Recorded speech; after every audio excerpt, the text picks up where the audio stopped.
My name's Sarah, and I've got a story to tell you. It all started when I was just a little kid, maybe 5 or 6. That's when my parents split up. Dad, his name's Mark, he couldn't take it anymore. Mom, Linda, she'd been riding his ass for years about not making enough money. Always putting him down, making him feel like shit.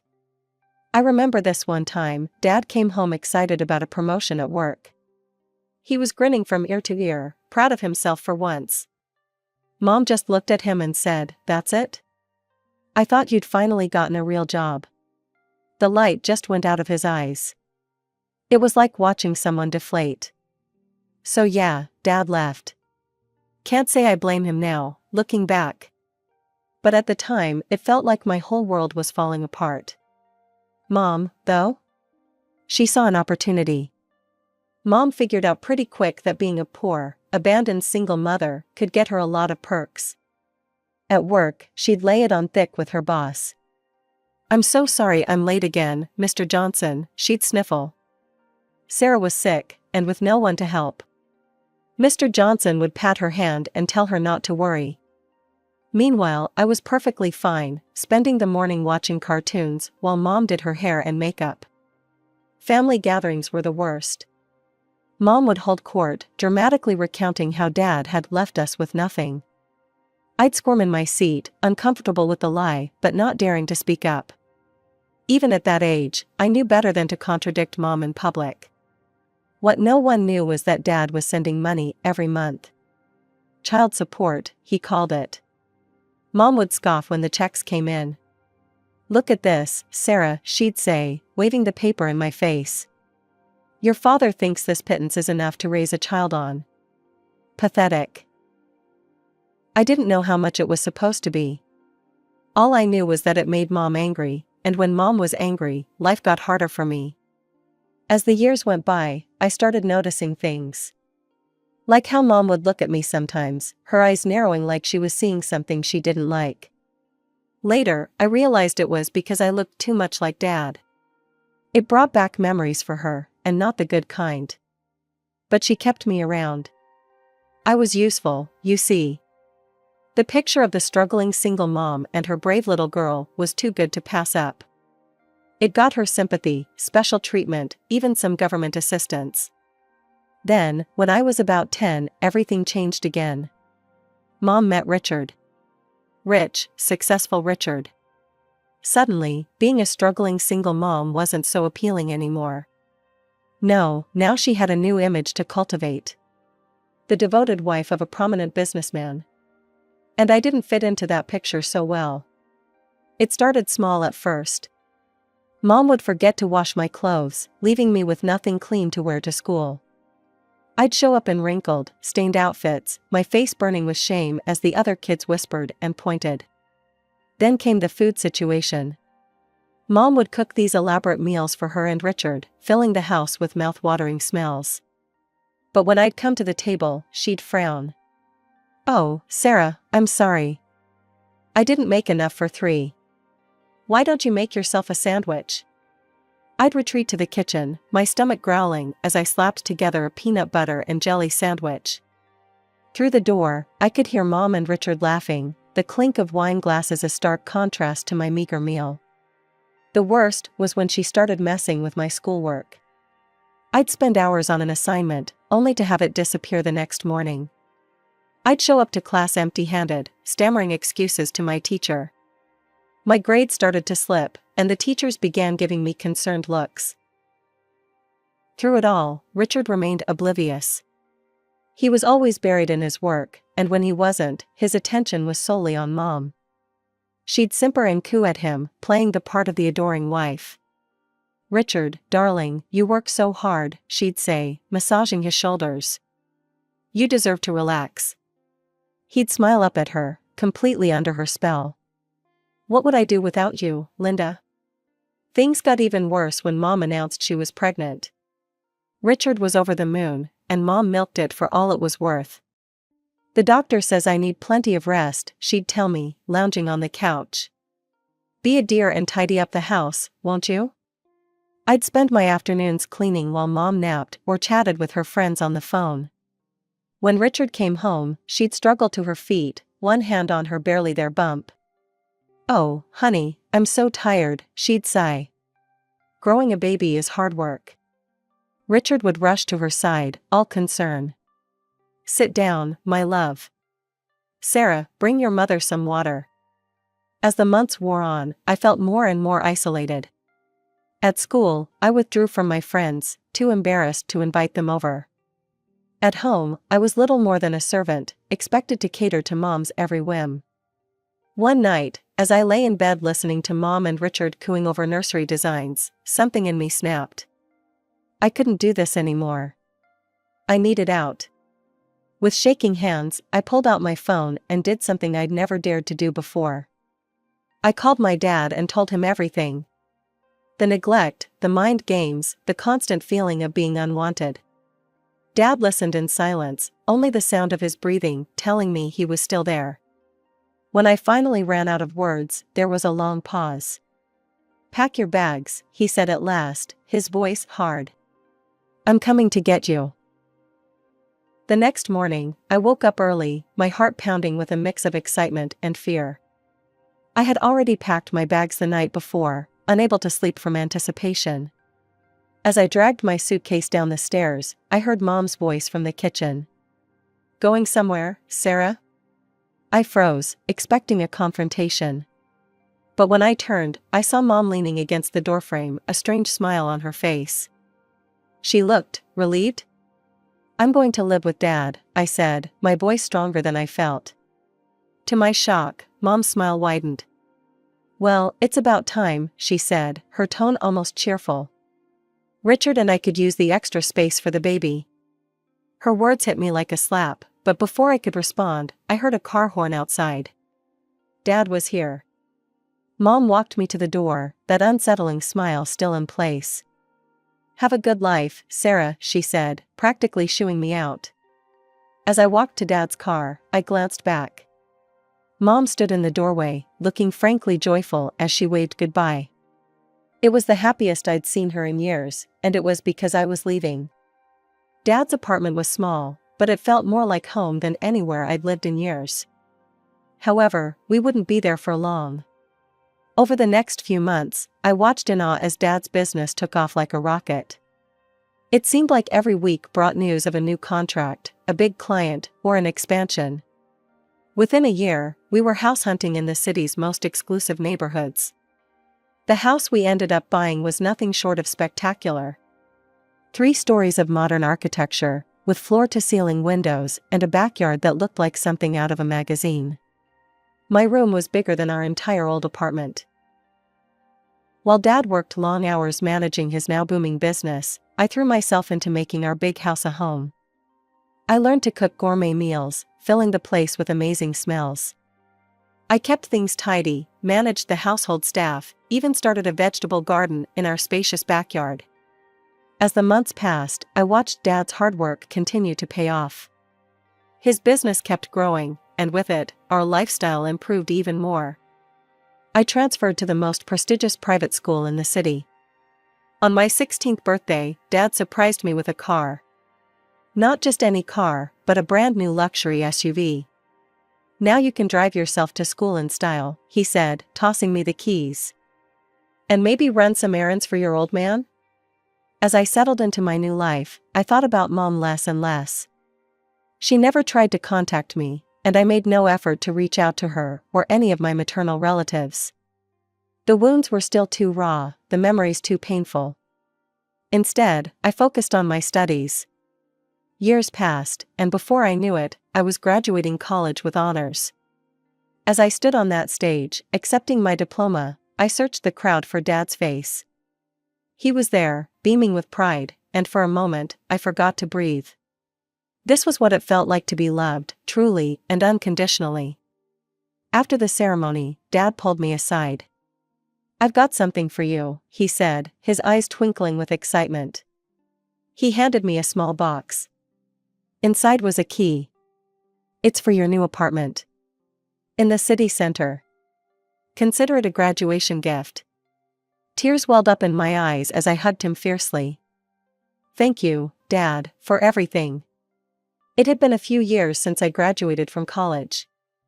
My career was taking off, I had a beautiful apartment in the city, and life was good. Dad and I had settled into a comfortable routine of weekly dinners and long phone calls.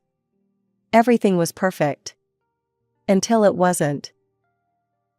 The news came like a thunderbolt out of a clear sky. Dad was sick. Cancer. Advanced. The doctor's words blurred together in a haze of medical jargon, but the gist was clear: it was bad. From that moment on, my world narrowed to a singular focus: saving Dad. I took a leave of absence from work, moving back into his house to take care of him. Every waking moment was devoted to his care. I researched treatments, consulted specialists, tried alternative therapies. Anything that might give us a fighting chance. The months that followed were a brutal cycle of hope and despair. For every good day, when Dad felt strong enough to sit in the garden or share a meal, there were 3 bad ones filled with pain and nausea from the treatments. One evening, as I was helping him back to bed after a particularly rough day, he turned to me with a serious look. "Sarah," he said, his voice barely above a whisper. "I need you to promise me something." I nodded, unable to speak past the lump in my throat. "Promise me you'll live your life. Really live it. Don't let this hold you back."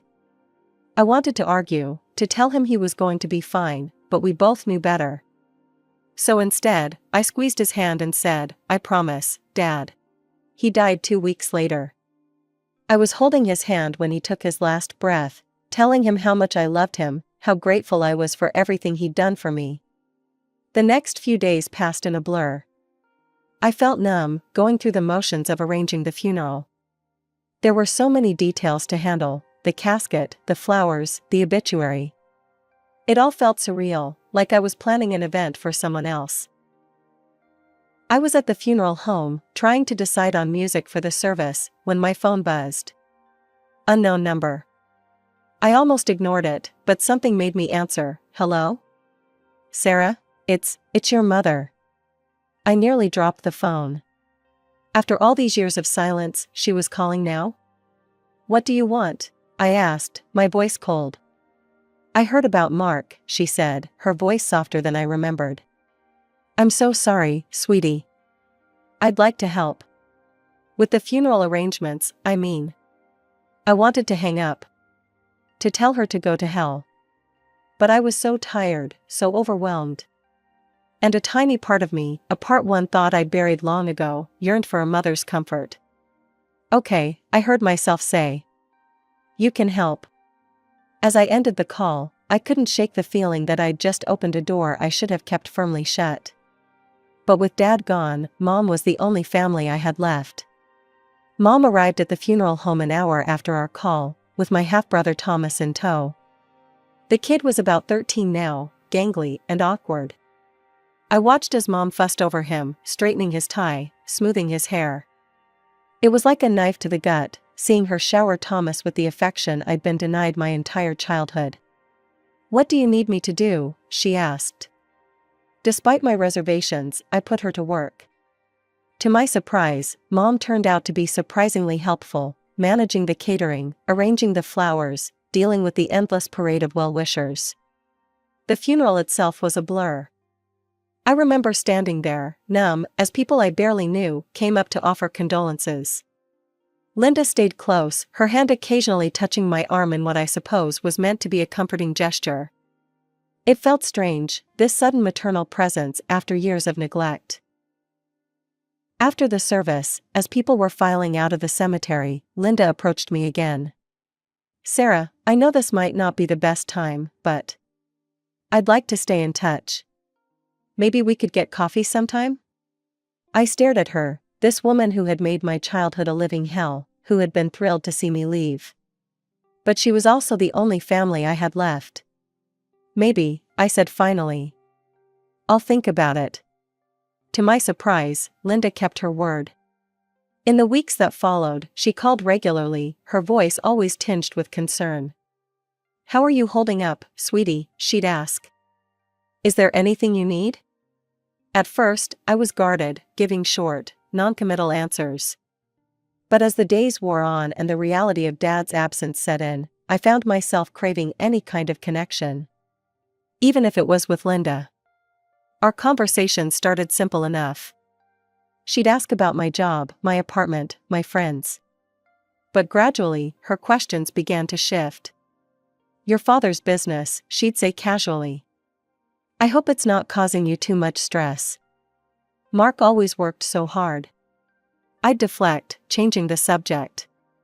The truth was, I was still trying to wrap my head around everything Dad had left me.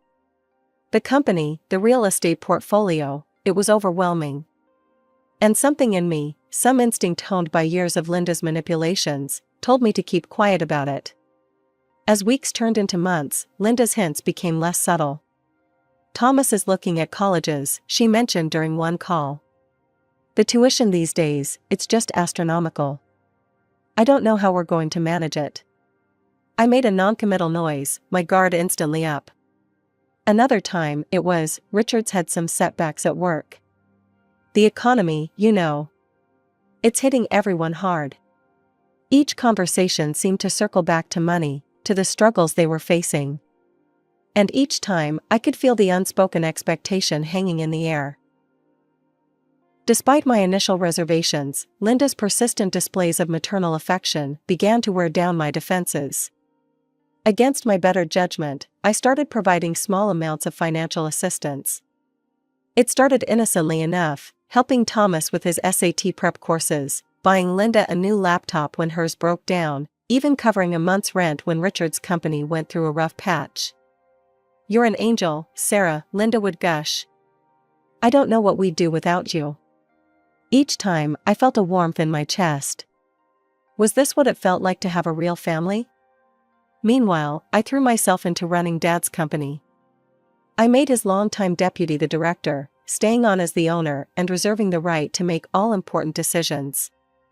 It was challenging work, but I felt closer to Dad every time I sat in his old office. As the months passed, Linda's requests grew more frequent and more substantial. What started as occasional help turned into regular expectations. The breaking point came on a sunny Tuesday afternoon. I was knee-deep in quarterly reports when Linda called. "Sarah, darling," she began, her voice dripping with sweetness. "We've been thinking. It's been so long since we had a proper family vacation. We found this amazing package deal for a European tour." I felt my stomach drop. "Linda, I don't know." "It would mean so much to Thomas," she interrupted. "And after all we've been through, don't you think we deserve a little happiness?" Guilt warred with resentment in my chest. Before I knew it, I'd agreed to fund their trip. But it didn't stop there. The day after they returned, Linda was on the phone again. "Now, about Thomas's college fund," she said, her tone no longer sweet but demanding. "We'll need you to set that up right away.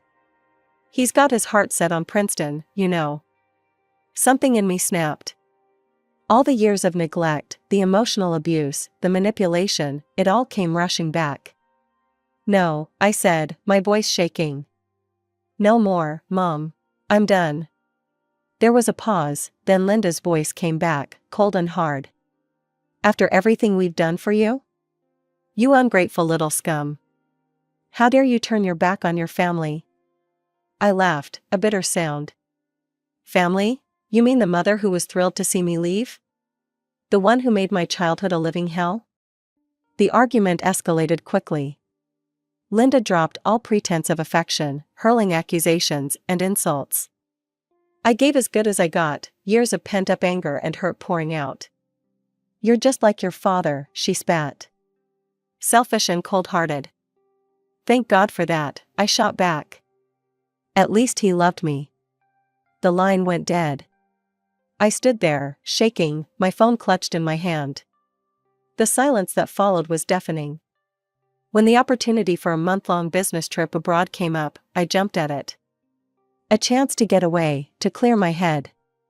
As I boarded the plane, I felt a weight lifting off my shoulders. Maybe this was what I needed, some time and distance to figure things out. After a month away, I was looking forward to the comfort of my own bed. The business trip had been successful but exhausting, and all I wanted was to kick off my shoes and relax in my apartment.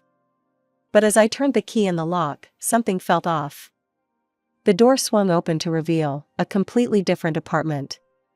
Gone were my carefully chosen furnishings, replaced by unfamiliar decor. A startled couple stared at me from the couch. "Who are you?" I demanded, my heart racing. "What are you doing in my apartment?" The man stood up, looking confused. "Your apartment? We bought this place a couple of weeks ago. From a woman named Linda, I think?" The world tilted on its axis. Linda. My mother. No, it couldn't be. "There must be some mistake," I said, my voice shaking. "I never sold this apartment. I've been out of the country." The couple exchanged worried glances. "We have all the paperwork," the woman said hesitantly. "Maybe you should talk to your realtor?" I stumbled out of the apartment, my mind reeling. My first instinct was to call the police, report a fraud. But a nagging voice in my head told me to confront Mom first. I needed to hear it from her. With trembling fingers, I dialed her number. It rang once, twice. "Hello, Sarah," Mom's voice was sickeningly sweet. "How was your trip?" "Cut the crap, Mom," I snarled. "What did you do to my apartment?" There was a pause, then to my shock, Linda laughed. Actually laughed. "Oh, Sarah," she said, her voice dripping with condescension. "If you had just shared your wealth willingly, it wouldn't have come to this. You brought this on yourself, you know." I felt like I'd been punched in the gut. You sold my apartment? How could you?" "I'll go to the police, You'll what?" Linda interrupted, her tone suddenly sharp. "Report your own mother to the authorities? Please. We both know you don't have the spine for that." The call ended, leaving me standing on the sidewalk, homeless and in shock. But Linda's smug certainty had ignited a fire in me. Without thinking, I hailed a cab and gave the driver Linda and Richard's address. I pounded on the door, adrenaline coursing through my veins. Richard answered, his face a mask of confusion. "Sarah, what's going on?" I pushed past him into the house. "Where's Linda?" I demanded. "She's out," Richard said, still looking bewildered. "Sarah, what's this about?" In a rush, I told him everything, the apartment, Linda's confession, all of it. As I spoke, I watched the color drain from Richard's face. "But, that's impossible," he stammered. "We don't need money for Thomas's education. I've already set aside funds for that." We stared at each other, the truth dawning on us both. With shaking hands, Richard began pulling out financial statements, credit card bills. As we pored over them, a horrifying picture emerged. Mom secretly took out loans, and now she is mired in debt. "I had no idea," Richard whispered, looking shell-shocked. "All this time." I felt a strange mix of vindication and pity. Richard had been just as deceived as I had been. As the full extent of Linda's deception became clear, I felt a cold resolve settle over me. This wasn't just about me anymore. This was fraud, plain and simple. I didn't hesitate. The moment I hung up with the 911 operator, a weight lifted off my shoulders. For too long, I'd been Mom's victim. Not anymore. The investigation that followed was brutal but necessary. Every rock overturned revealed more of Linda's deceptions. She hadn't just forged my signature to sell my apartment, she'd been living a complete double life. Credit card statements revealed extravagant purchases, designer clothes, luxury spa treatments, 5-star hotels. All hidden from Richard, all financed through a web of lies and secret loans. The trial became a media circus. Reporters camped outside the courthouse, hungry for every sordid detail. I hated the attention, but part of me savored seeing Linda's carefully crafted image crumble in the public eye. In the end, justice prevailed. Mom was found guilty on all counts, fraud, forgery, the works. The judge's words still ring in my ears. "Mrs. Linda Harrison, your actions show a blatant disregard for the law and a shocking betrayal of your family's trust." I sentence you to 3 years in prison, with an order to repay the full value of the fraudulently sold apartment to Sarah Harrison. Richard, bless him, was shell-shocked throughout the whole ordeal. The day after the sentencing, he called me. "Sarah," he said, his voice rough with emotion, "I'm filing for divorce. And I'm seeking full custody of Thomas. After what she's done, I can't let her near him." In the aftermath, I found myself rebuilding my life once again. The apartment money was returned, and I bought a small house on the outskirts of the city. A fresh start. I threw myself into running Dad's company, honoring his legacy the best way I knew how. The work was challenging, but rewarding. For the first time in my life, I felt like I was truly standing on my own 2 feet. Thomas and I keep in touch. He's in college now, studying engineering with Richard's support. It's bittersweet, but I'm glad we have a chance at some kind of relationship. As for Linda, I haven't heard from her since the trial. I don't know if she's tried to reach out, and honestly, I don't want to know. That chapter of my life is closed.